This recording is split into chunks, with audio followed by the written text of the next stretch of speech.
we're back at Blaze Wizard Live, back at you on this nice Friday afternoon.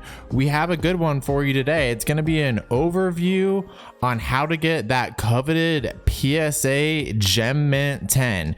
Tips, suggestions, educated discussion is what we're going to do today, because I see way too many people confused about grading but still getting cards graded, and that is a surefire way to light your dollars on fire. So basically what we're going to do today is prevent you from looking like this.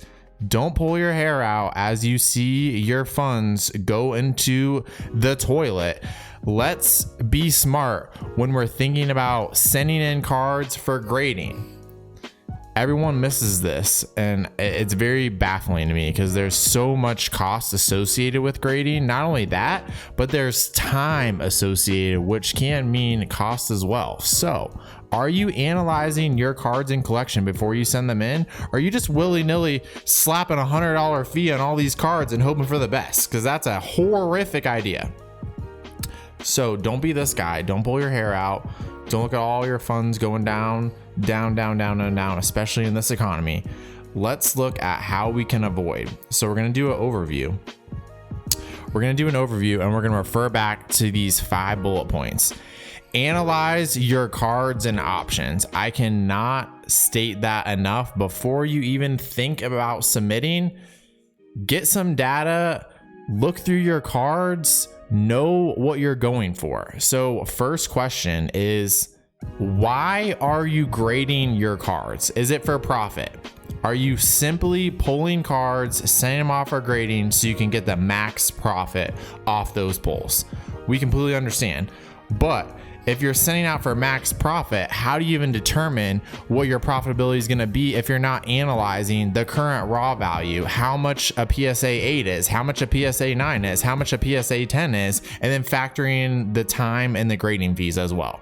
You have no idea if it's profitable if you're not doing that. So we're going to show my spreadsheet from the last time I did a submission. So I've only done one PSA submission this year, predicted it perfectly. I sent in 2 cards, predicted one was going to get a 10, one was going to get a 9. That's exactly how it came back. Not only that, they said it was going to be 90 days. It came back in 3 weeks. So I think that has a lot to do with how well you actually submit your cards for grading at PSA. Will get them back quicker. So we'll go through all these things, but number 1, first and foremost, analyze your cards and options. Number 2, thoroughly inspect all of your cards before you send for grading. Do you know how many times people say, oh, I missed that, and then when it comes back a 6 or a 5, they're like, oh, I wish I would have checked out my cards a little bit better before I sent them in. Yeah, because if you would have, looked at it for 5 seconds, like the PSA person's going to do when they review your card for grading, you would have noticed this is not going to get a 10. Maybe I shouldn't send it in. There's a nick on the back. There's a dent from my binder, whatever the case may be. Maybe it's horrible quality control by Pokemon. That's most popular issue with a card is quality control for Pokemon. So we'll get to that as well. Then let's say you do find 3, 10, 1,000 cards you're going to submit to PSA for grading. Then you would work through the PSA submission form online, fill all that in, get your submission ready to go, because you got to do that before you get it ready, packaging it up, getting them all protected, and then actually going to the post office or having UPS come to your door and pick it up to send to PSA. And then last but not least is the most fun to have in the hobby, in my opinion. Ignore the preview email that PSA sends with your confirmed grades. Ignore it. That is just not fun. Who gives a shit about opening your email and seeing, oh, you got an 8, a 9, and a 10? That's just not fun. Don't do it. Do not do that. No way, man. Don't. Instead, wait for it to show up at your door, open it up, and then go through each card and be immersed in the surprise. That's the most fun you can have in the hobby, in my opinion. I'm a PSA card collector. We're not going to talk about Becca Grading Services, BGS. We're not going to talk about CGC. There's lots of options out there now. There's a lot of bullshit options as well that are just collecting your $20 or $30 and sending you a card back in a plastic case that's literally worth less than if it was raw. So those are things to consider, but that's another video for another day. We are just talking about hunting PSA 10s today. PSA 10 is the creme de la creme. Let's go. Gem Mint 10. Some of the cards in the thumbnail are extremely valuable cards, like tens of thousands of dollars in that PSA Gem Mint 10 form. So let's look at something else here. Let's look at a little overview of maybe how you analyze your collection. So this is what I used as my template when I was analyzing cards back in May before I sent out for submission. There was a lot of cards I could have sent out, but decided, you know, I'm gonna wait for grading to go down. I think it's gonna go down. Literally 45 days later, they opened up the $50 submit, and then about 30 days after that, they opened up the $30 submit, and then shortly thereafter, they opened up the $18 submit if you had a card. I think it was $3.99 was the value cap. So I definitely think that PSA has hired a lot more graders. They are more well equipped to handle their volume at this point. So I think that the grading fees will continue to go down, especially paired with the economy. So food for thought, you know, make sure you know why you're grading, forecast the market. If you have a bunch of Pokemon Go cards, I personally wouldn't be sending them in for grading because that set is still being adjusted on the valuations. You know, maybe wait 3 or 4 months before you send your Pokemon Go set in. If you're thinking about sending Evolving Skies in, maybe wait a little bit. Those prices might come down and you might be better off picking up an already graded copy. So we're going to hit some hot topics here today. As you already saw in the background, we like graded cards here at BlazewizardLIVE. They are crispy clean in a PSA slab. Wow. I love it. Some of my personal favorites are below. We'll show you the 2 that we got graded, and then we're going to go through some other hot button items, and we're going to look at the PSA website, etc. So some other food for thought pieces. Again, I already brought this up. Why are you grading your cards? Are you a graded card collector and every top hit you open you want to send out for grading and you don't care what it gets? These are things you need to know. Are you sending in every single card that you like and hoping that you get a PSA 10 on all of them? Because that's not going to happen. Less than 10% of pack fresh pulls are going to come back as a PSA 10. So how do you determine if you should be sending in for a PSA 10? We're gonna go over that. Basically the reason I made this video is because I saw all these videos earlier this year of all these disappointed YouTubers and Twitch streamers, you know, who sent in $10,000 plus worth of grading fees to PSA, hundreds of cards, and then they come back and they got 7s, 8s, and 9s and like 110. And they were just shocked. They were floored. How does this happen? How does this happen? This came right out of a pack. Well, because Pokemon has bad quality control in English. That's how it happens. So if you don't know that and you're just sending in every pack fresh cards thinking guaranteed it's coming back at 10, well, there's your main issue, is you're not educated enough to be sending in all these cards anyways because you didn't do any research.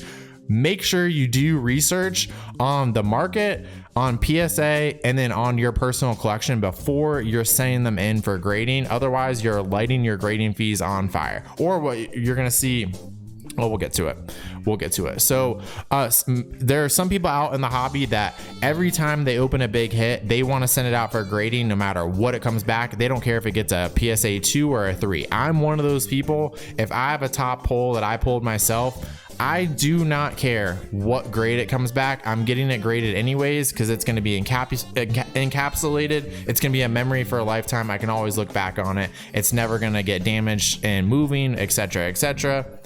So definitely know why you're saying it for grading, and if the 10 or the 9 or the 8 even factors into why you're saying it for grading. Already hit on this. Sending in every pack fresh pull is a surefire way to lose funds and potential profit, because like I mentioned, less than 10% of hits that you pull out of an English pack are going to come back as a PSA 10. That's how bad quality control is. And PSA is getting a little bit more stickler on the 9 to the 10. So you need to know what they're looking at before you even know if a 10's a possibility. Because when I'm looking at my cards, I can tell you if a card has a possibility of getting a 10 or not. A lot of people can't do that. It's really not that complicated, but if you spend, an hour going through this, you will definitely come out ahead with your dollars, your hard-earned dollars. Something else I want to hit on, and we'll show you an option on this. Should you even send in cards for grading yourself? Should you work through that submission? Should you bundle them up and ship them out to PSA yourself? Or should you use a middleman service? There's tons of middleman services, local and online.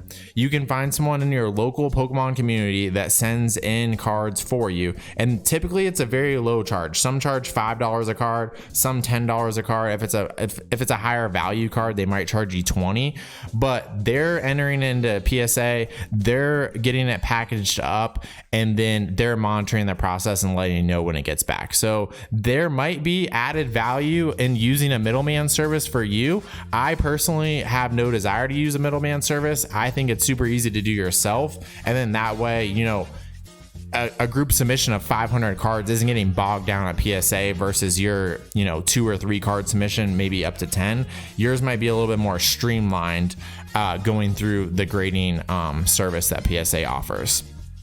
Something I really like about PSA is really efficient to get the form submitted, get your package ready to go and mail off to them, and then they kind of keep you in the loop from there. So when they receive it, you get an email. When it goes to the next step, you get emails all along the way. Now, I ignore the graded notification email. I see it. I don't want to see what the grades are until they hit my mailbox. So I ignore that last one, but it's cool to see as your cards make their way through the actual PSA grading process. Let's see here. The most time you should spend is analyzing your collection or potential cards for sending them in for PSA grading. Now, the only way to do this is to spend time on compiling data. There's no shortcuts on this. You just got to sit there, make a spreadsheet. If you already have your top 20 cards, you work through the data of those 20 cards. Now, my number one suggestion is to always go off potential value of a PSA 9. Don't think you're going to get a 10. Let the 10 be a bonus.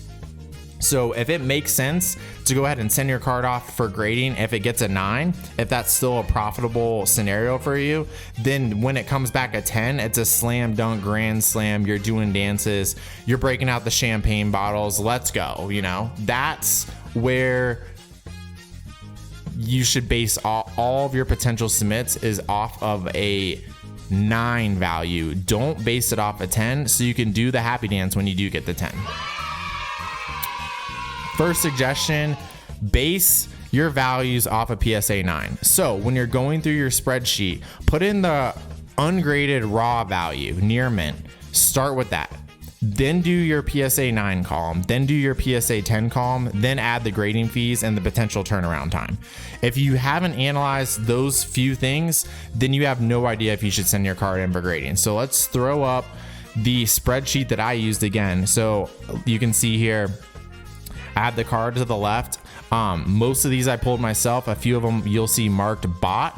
So if you bought the card and you might be thinking about sending it in for grading, you better factor in how much you paid for that card.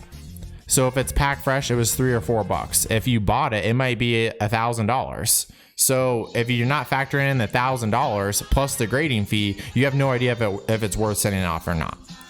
So as you can see, my first column is the 9 because that's what I was going to base everything off of.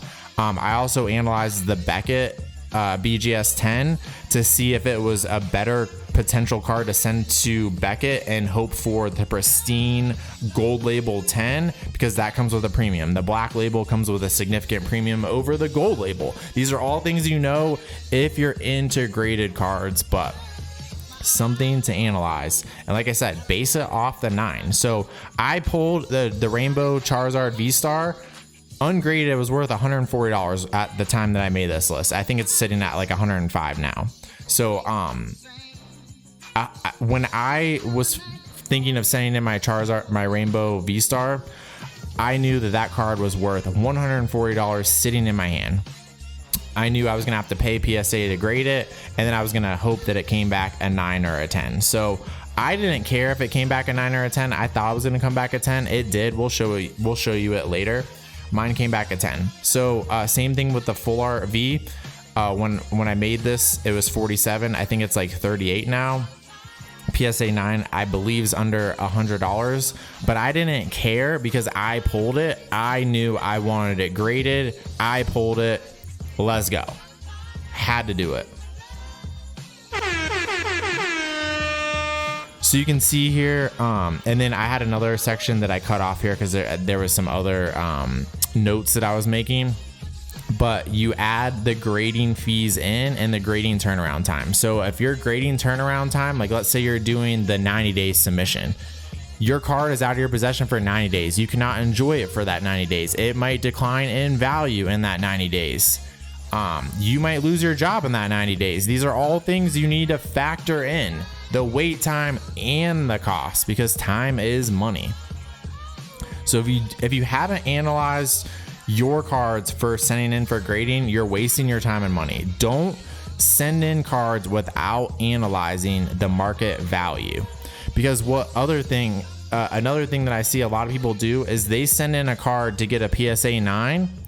They actually spent more grading their raw card than if they would have just bought the PSA 9 off of, let's say, eBay or a local community member. So there's no point in lighting your money on fire and wasting time waiting for it to come back. If you could simply go on eBay, buy it, have it show up at your door 5 days later and start enjoying it immediately. Not only have you saved money, you've saved time, and now you're enjoying it quicker. So something to really take into consideration is how much is this card worth if I go buy it right now, graded in the number that I want. If you're only hunting PSA 10s, how much is a shadowless Charizard in a PSA 10? Do you have to buy 15 shadowless Charizards that are ungraded to send in and hope that one gets a 10? Because you're gonna lose your ass on that, I can tell you that already. So unless you know its raw value, the PSA 9 value, the PSA 10 value, and then factor in the difference of if you could buy it already graded right now, then you have no idea if it makes sense to send in for grading. So I will keep cautioning everyone, analyze the data currently, and then make sure you know what's going on. So as I said in the beginning of the video, if you have like a Pokemon Go Mewtwo, the alternate Mewtwo right now, we've seen that card drop $30 in the last 45 days. So does it make sense to send in right now? Probably not, because grading fees might come down again. That card might drop again to where it doesn't make sense to send in for grading. You gotta analyze what's going on before you just say, I'm gonna send 15 cards of PSA at $50 a piece, and then they all come back 8s and 9s, and you're super disappointed, and you're this guy right here. This is who I don't want you to be. This guy. Don't be this guy. Instead, go through this list again, and we'll keep hitting on these. Analyze your cards and options. Can't say it enough. Thoroughly inspect all cards. Due to Pokemon's quality control, is there whitening on a corner? Did one of the corners get bent before the card even went into the package? There's nothing you can do about that when you pull it and it's already bent in the corner. So if you're thinking the bent corner is going to get a PSA 10, it's not.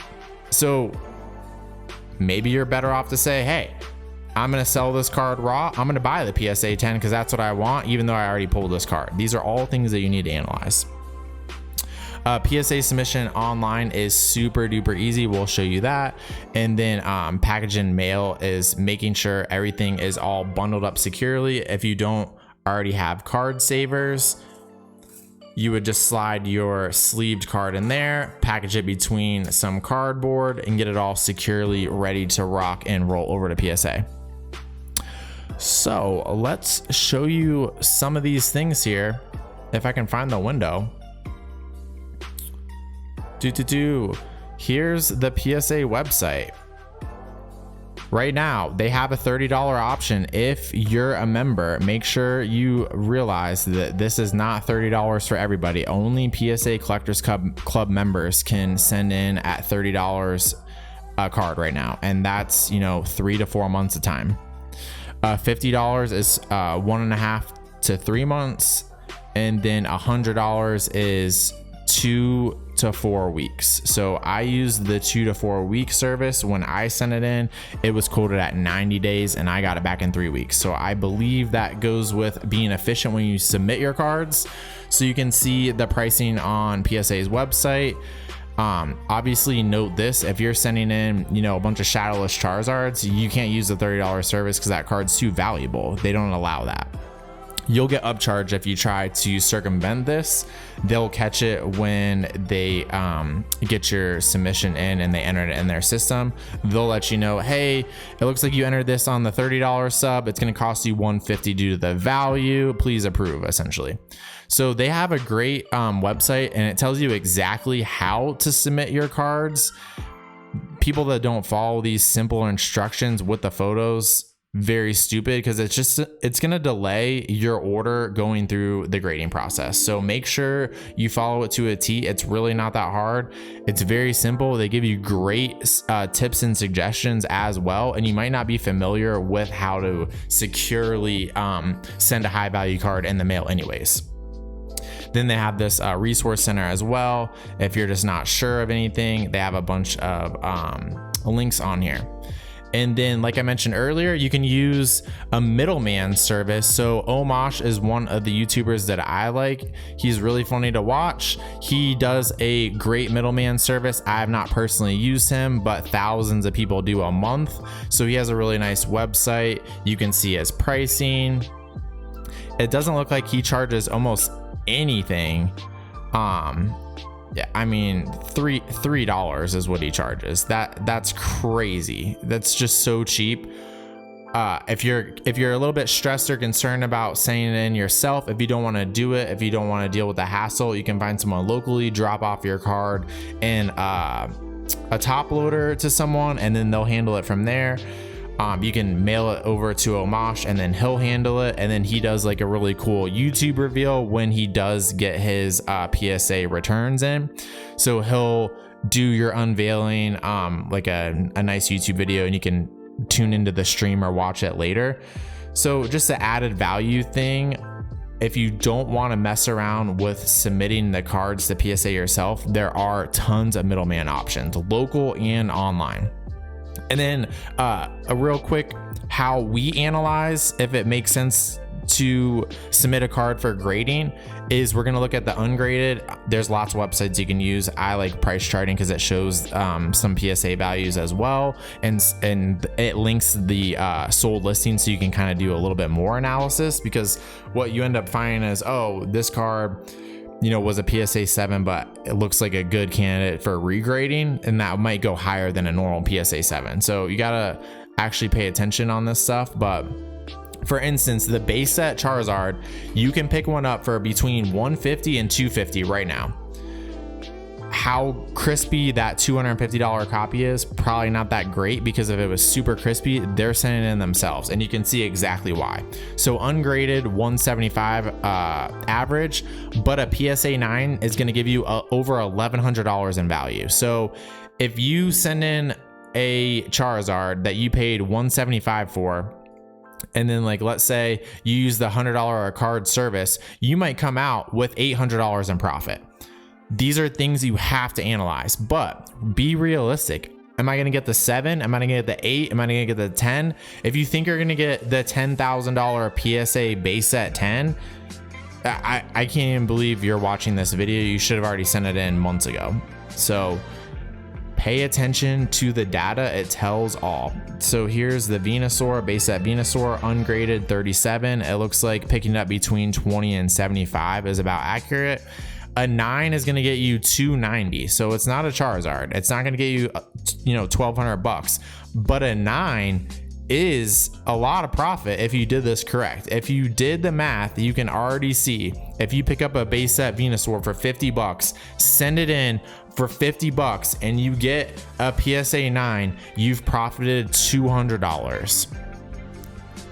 Definitely something that you have to analyze, because there's lots of cards this does not make sense for. If you get a modern pull, like let's say a full art Charizard, like I did, if you get a full art Charizard that's worth $35, you send it in for grading, pay $30, and it comes back an 8, you've lost money.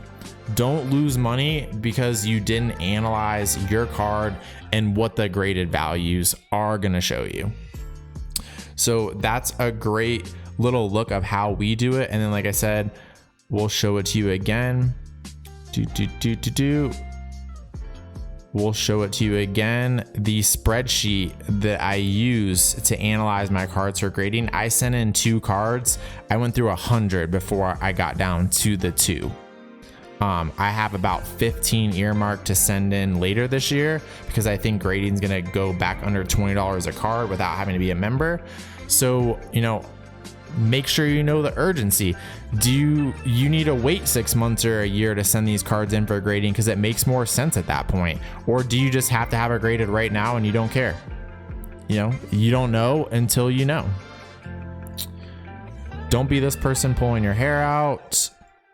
And then back to our general list here. Analyze your cards and options. First and foremost, do it until you're blue in the face, because what you might end up doing is you analyze all your cards and you're like, I'm not going to send in anything for grading right now. I might just go on eBay and buy some of these ones that I want, and I'll wait until later or see what the market does. You know, holding is always a good option.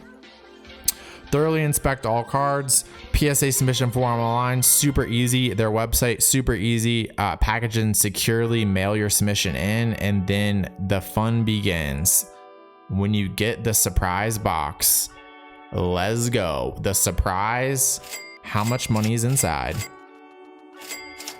And real quick, we're wrapping this thing up. Make sure you like the video. Make sure you subscribe to the channel if you're not already. Make sure you have the bell notifications, all notifications on, and you're entered into the giveaway that's going down live on stream tomorrow night. If you're watching this video in the future, you probably missed our free giveaway with free shipping. And let's go ahead and hit some other food for thought topics here that I made notes myself on. Food for thought, and then we'll show off our cards and wrap the video. This one's a little bit longer, but I feel like it's gonna provide a lot of value for someone that has no idea what they're doing with their PSA submits or potential PSA submits, and I'm gonna save you a lot of money by just a simple 30-minute video. Don't be one of those YouTubers that dropped over $10,000 with PSA to then be super disappointed when all their cards were worth way less than they anticipated, and they should have just sold them all raw and saved the grading fees. Avoid that disaster that is documented all over YouTube in the past 2 years.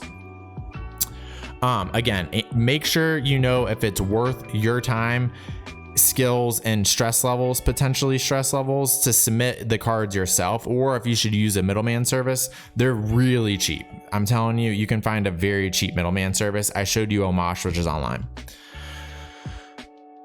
Data analysis is key. If it's a new set, factor in a drop in value. So we went over that. Factor in a drop in value while your cards are going through the grading process, because that's just the nature of the market. Starts high and starts tapering off as, you know, more and more packs are opened. Have you even researched what a PSA or PSA 9, a PSA 10 or PSA 9 version is selling for right now? Because hint, you may potentially find a PSA 9 for less than the cost of grading the card you're thinking about. Sorry, let me say that again. Hint, you may potentially find a PSA 9 version for less than the cost of the card that you're currently thinking about grading. So if you don't know that that's a possibility, then you might be wasting your time and money just to, you know, you've literally spent money on something that's now worth less than what you have in your hand. It's just not a good use of time and money unless you actually know, okay, I have potential for a 10 here, and you're weighing that as a gamble. Oh, we said this at the very beginning, but always base your potential value off of PSA 9. Don't base it off of a 10, assuming the 10, because you might see such a significant decline between that PSA and 10 and the 9, and you shouldn't have sent your card in if you had to have a 10 in order for it to be a worthwhile investment. You want that 10 to be a jackpot bonus. You don't want it to be a disappointment when it doesn't happen. All right, and yep, so we talked about this as well. If you get, like, let's say you open a God booster box and you get a hit in every pack. Every single pack, there's a Shining Charizard in there. Less than 10% of those Shining Charizards are going to come back as a PSA 10, and that's simply due to Pokemon's quality control. You can see it if you go through a stack of cards right now that you own. Centering's going to be off on majority of them. You might have some whitening on the back. You might have a dented corner. You might have a hollow print line. You might have scratches in your hollows, and you didn't do any of that yourself. That's how it came out of the pack. So if you haven't looked at your card to know if it's a PSA 10 or a 9 or maybe a 6, you're going to be disappointed. Don't be disappointed. Do your research. Do your research.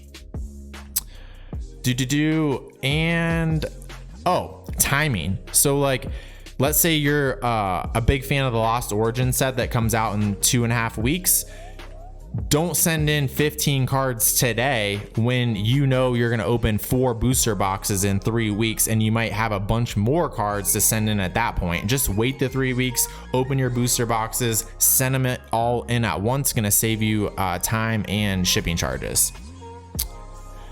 And then last but not least, our personal opinion on graded cards is use PSA only, and make sure you analyze the data, because what happens is you're going to find the majority of the time you should buy them already graded. So the majority of the cards that you see PSA graded in the screen right now that are my cards, I bought these already graded due to, like, let's say I found this Gengar PSA 6 for a steal of a deal, which I did, or I found this PSA 9 Shadowless Squirtle for a steal of a deal, which I did.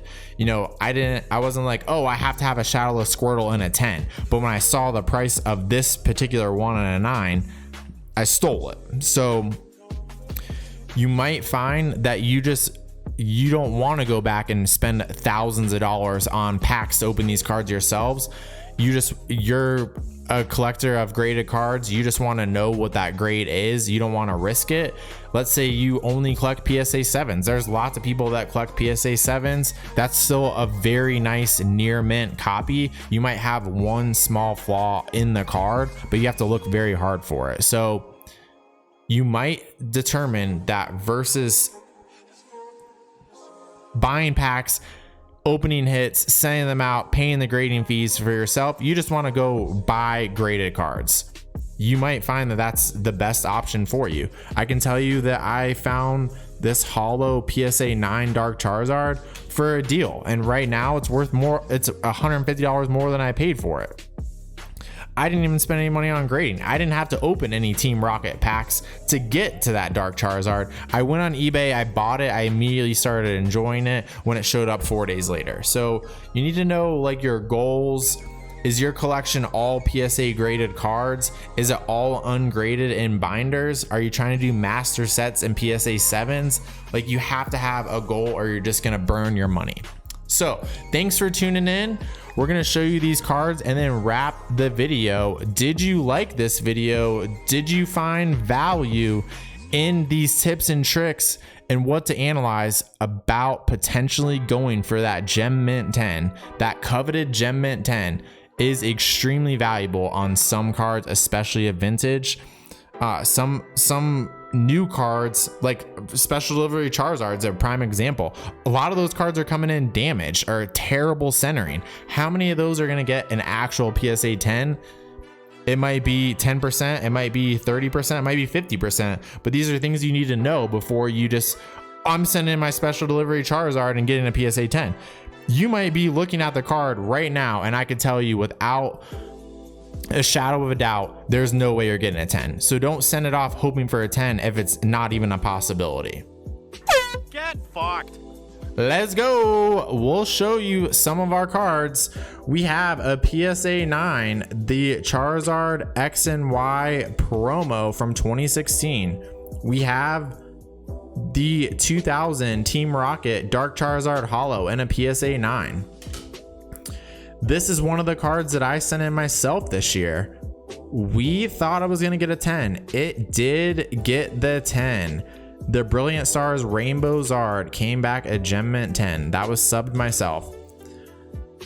Gengar and a 6. A Squirtle, Shadowless Squirtle and a 9. Here's one of the cards we referenced earlier. The base set Venusaur and a 7. This card is a super hard grade. So that's something that you should know. How many 10s are there? What's the possibility you're going to get a 10 if you open this brand new as a promo in a box? Very, very hard grade. These came out of the box damaged. So an 8 is a good copy of this card. 10s are, I think, $700 because it's just so hard. There's a full art Charizard V. We knew, and you can kind of see it on the screen, that based on the centering, top to bottom and left to right, that this card was going to come back a 9. It did, but I knew that going into it. So it's no disappointment if you know it's going to come back a 9. I did pull another one last week that I believe is going to get a 10. I will likely submit it for a 10, so I have my own personal 10 that I pulled myself. The Gengar team up and a 9, the Blastoise base set and a 7, and the Dark Blastoise with a sweet swirl. This one's a 6, but I've actually thought about sending this in for regrading because I believe this has a good shot at a 7 or an 8. So thanks for tuning in. We hope you enjoyed the video. We hope that you use our tips and tricks to avoid a potential disaster like this guy. Nope, not this one. This guy. Don't be this guy. When your PSA returns come in and you're like, oh shit, I should have actually paid attention analyzing before I sent them in and spent my money versus after. Don't do it. Don't do it. Thanks again for tuning in. We appreciate it. Until the next one, peace.